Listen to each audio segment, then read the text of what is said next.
खुलुमबाय आङो सिबिरानि ब्रह्म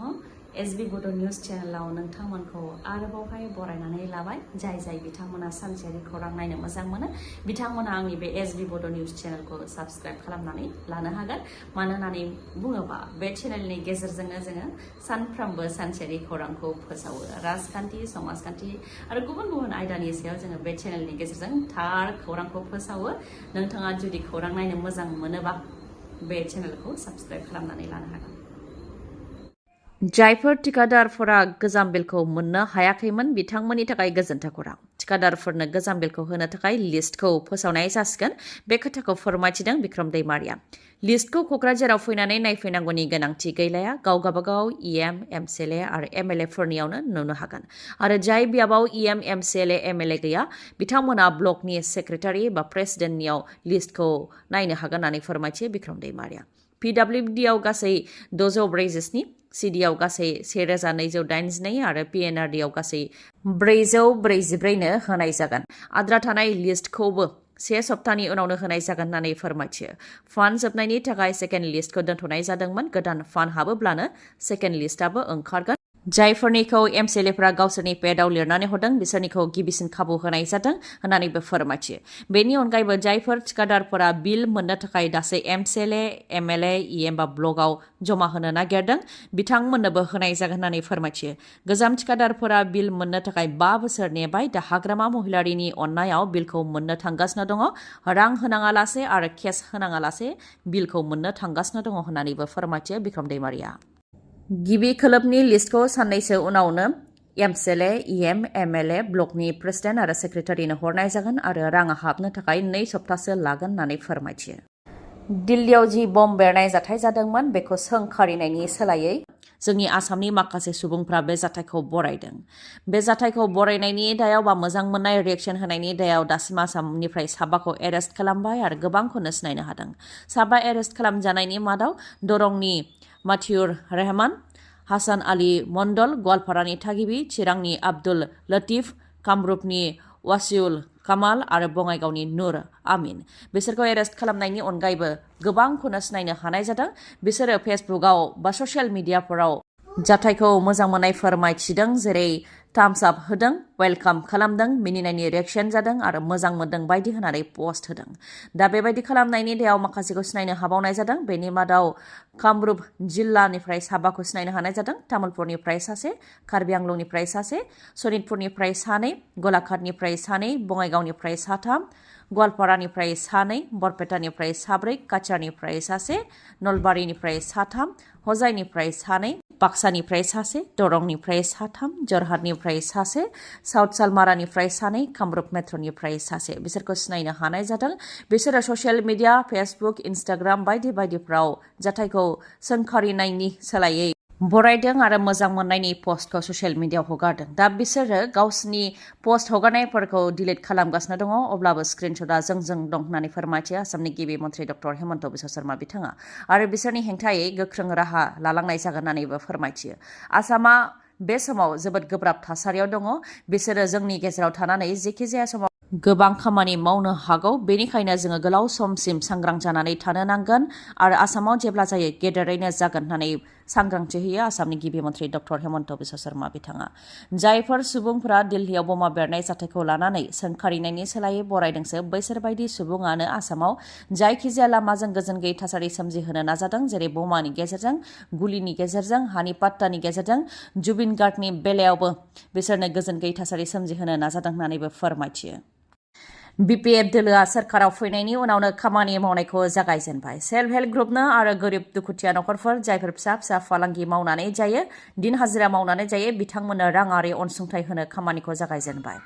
बिपिएफ दोलोनिफ्राय खौरांगिरि मेल हांख्रायनानै बेखौनो फोरमायथिदों दि मोनफ्रोमबो सेल्फ हेल्प ग्रुपनो 15,000 राङै होनाय जागोन आरो गरिब दुखुथियाफोर जायफोर फिसा फालांगि मावनानै जायो दिन हाजिरा मावनानै जायो बिथांमोननो 10,000 राङै होनाय जागोन बेनि थाखाय ब्लक कमिटि इएम एमसिएलए दोलोनि मावथिफोर आरो टिसिएलसिसिनि चेयारमेनफोरा लिस्टखौ जाहाथे एक्सेलाव हरो बेनि थाखाय खावलायहरदों आरो 15 नभेम्बरसिमनि गेजेरावनो हरनो थाखायबो खावलायहरदों सिगाङाव सेल्फ हेल्प ग्रुपनि बाजेटखौ 40 कौटि होनाय जादोंमोन दा बेखौ बांहोनानै 50 कौटि बानायनाय जाबाय आरो बेफोर गासैखौबो होनो थाखाय क'क्राझार जिल्लायाव डिस्ट्रिक्ट क'अर्डिनेटरनि बिबानखौ प्रहलाद ब्रह्मनो होनाय जादों चिरां जिल्लायाव कास्टम बसुमतारीनो होनाय जादों बाक्सायाव राजेश भरेल बिथांनो होनाय जादों तामुलपुराव शरद दास आरो उदालगुरियाव कमल आजाद बिथांनो बेफोर बिबानखौ होनाय जादों सेल्फ हेल्प ग्रुपनि आइजोफोरनो राङारि अनसुंथाइ होनायनि अनगायैबो गरिब दुखुथियाफोरनोबो होनाय जागोन बेनि अनगायैबो जायनाखि लाइमोनफोरनो बेकार लाइमोनफोरनो 100 कौटि राङै होनो थाखायबो रादाय होनाय जादोंमोन बे 100 कौटि रांखौ होनो थाखायबो कमिटिखौ दानाय जाखाबाय होननानै फोरमायथिदों थाबैनो बिथांमोननोबो होनाय जागोन आरो बिथांमोननो स्किल ट्रेनिं होनाय जागोन होननानै फोरमायथिदों नाथाय बेसेबां राङारि अनसुंथाइ होनाय जागोन बेखौ दासिमबो थांखि लानाय जाथ'वाखै होननानै फोरमायथियो बेनि अनगायैबो सोलोंथाइ बिफाननिफ्रायबो बेखौनो मिथिनो मोन्दों टेट उथ्रिसारनायफोरनो थाबैनो एपइन्टमेन्ट होनाय जागोन होननानै फोरमायथियो बिपिएफनि दैदेनगिरि प्रहलाद ब्रह्मआ हानि पाट्टा होनायनि बेलायावबो बुंथियो दि एडभाइजारि बर्ड दानिया सोलिगासिनो दङ बेयो जुदि जोबोबानो सार्कोल अफिसारखौ हाखौ सार्भे खालामनो थाखाय बिथोन होनाय जागोन होननानै फोरमायथियो अमानि बेराम आफ्रिकान स्वाइन फिभार गोसारनायखौ होबथानो थाखाय गोख्रों राहा लादों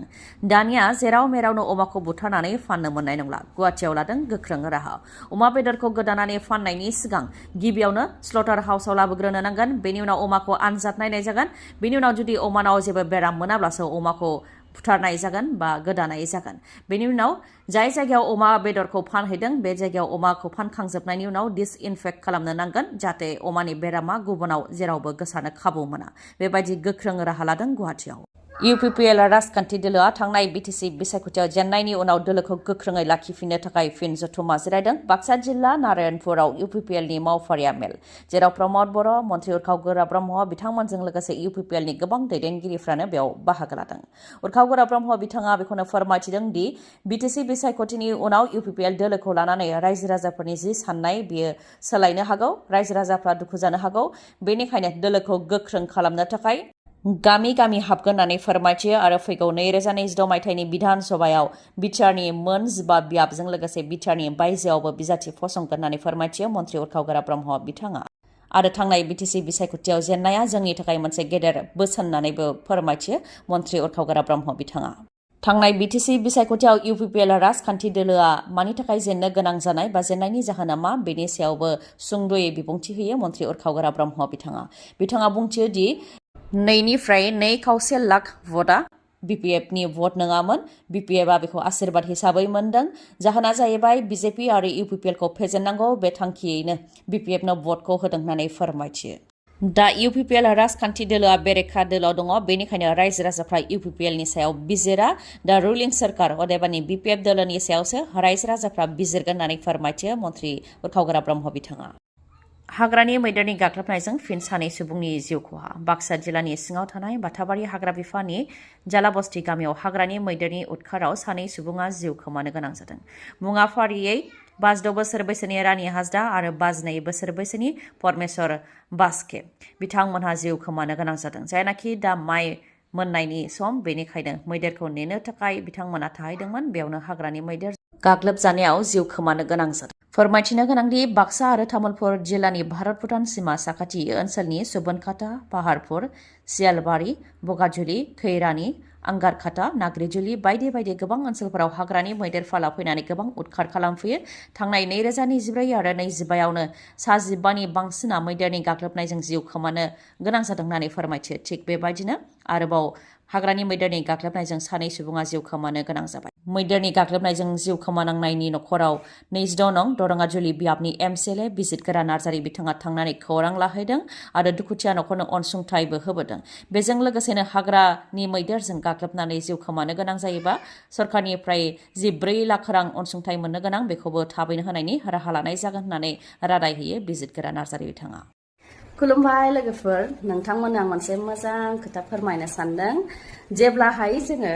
न'निफ्राय बाहेरायाव बेरायनो थाङो बायजोआव जेब्ला जों थाङो अब्ला जोङो न'नि जानाय लोंनाय बेफोरखौ गोसोखाङो नङासै आंथ' बिराद गोसोखाङो माने हटेलफोरनि जायै बरिं जायो रेस्टुरेन्टफोरनि जायै बरिं जायो नङा होमबा न'नि ओरैबायदि ओंख्रि मोनजानाय मोनबा अमा बेदर न'नि जोंनि बर'नि स्टाइलाव संनाय अमा बेदर अनला सबाय बेफोरबायदि मोनजानायबा नारजि ओंख्रि मोनजानायबा बेफोरबायदि जों सानो नङा होमबा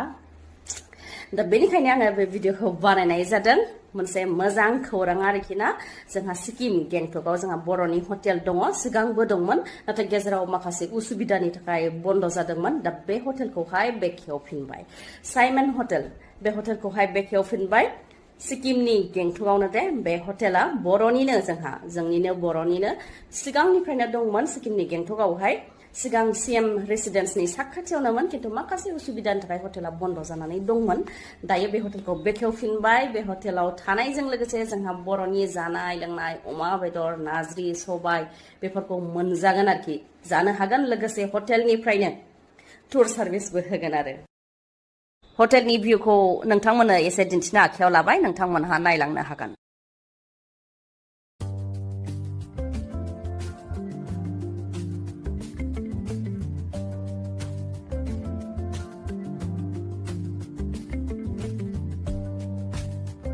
साइमन हटेला सिगां सिएम रेसिडेन्सनि साखाथियावनोमोन दा बेखौ सोलायनानै अल इन्डिया रेडिअ क्वार्टारनि साखाथियाव लांनाय जाबाय लाल बाजार ट्राफिक पइन्टनि साखाथियावनो 3 मिनिटनि जानथायावनो बे बर'नि हटेलखौहाय नोंथांमोनहा मोननो हागोन सिक्किम जायगायाथ' ओरैबायदि समायनायखा आंबो सिगाङाव थांखांबाय आरो आंबो बे साइमन हटेलावनो जोंनि बर'नि हटेलावनो थादोंमोन नोंथांमोनहाबो जुदि सिक्किमाव थांनायनि प्लान खालामदोंबा बे बर'नि हटेल साइमन हटेलावनो थानो हागोन फोनांजाबनो थाखाय जानबुं नाम्बारा 7501510292 नङाबा 7896571045 7501292996 गिबियावनो बयखौबो आंनि गोसो गोरबोनिफ्राय खुलुमनाय जासिहरनाय जाबाय आं नोंथांमोननो बेखौनो फोरमायनो लायो दि जोंनि साइमन हटेलावहाय जानायजों लोगोसे थानाय बेनिफ्राय गासै ट्रिपखौबो जोंनो हेन्डेलियानि सार्भिस खालामनाय जायो बे होखानाय नाम्बाराव नोंथांमोना फन खालामनानै जायखिजाया समावनो नोंथांमोननि रोंगौथिखौ मिथिना लानो थाखाय जोंजों रायलायनो हागोन आं बेखिनिखौनो नोंथांमोननो फोरमायनानै गोजोन्थों मोजां जोङो सिक्किम बेरायफैदोंमोन जोङो नाथुला थांबाय सांगु लेक थांबाय बायदिसिना बुस्थु नायहैबाय जोङो नायनानै फैखांनायनि उनाव जोङो दा गेंटकआव दङ दा बाजैनि हटेलाव जोङो जाफैदों बर' हटेल बेखायनो बड'लेण्डनि गासैबो रायजो राजाफ्रा जुदि सिक्किम फैयोब्ला नैबे बाजैनि हटेलाव फैनानै जाफैबानो जाबाय अमा नारजि सबायजों दाउजों आरो बेजों लोगोसे बायदि रोखोमनि माने बर'नि आइटेमफोर मोनो आरो बेखायनो जों बिराद मोजां मोनदों माने ओंखामा जों दस्राखौ जायै माने मोजां मोनथारलामोन दा मोनजानानै बिराद गोजोननाय मोनबाय आरो Thank you. Welcome. खुलुमबाय Welcome. जोङो दाख्लै आं जेब्ला फार्स्टआव नायजेनदोंमोन सिक्किम रायजोआव जों फैनो होननानै जों थांखि लाखानायखामोन दा बेयाव मा सानदोंमोन जे मोनसे इउटुबाव नुदों आरोना दा बेयाव नुनायाव जे जोङो थाङोब्ला जे बाजेनाव हाबनानै जों फैगोन होननानैसो जों साननानै दंमोन दा बेनिखायनो जों एकदम थारैनो बाजेनि लकेसन हरनानै लाइभ लकेसन हरनानै थारैनो बाजेनि हटेलाव मोनजाफैनानै खोब गोजोननाय मोनदों Thank you, brother. Thank you so much. And most welcome. Next time visit खालामबाव आरो. Thank you. खौरांखौ जोबजासे खोनासंनायनि थाखाय गोजोन्थों उननि समाव आरोबाव जों बेबायदिनो लोगो मोनफिनबावगोन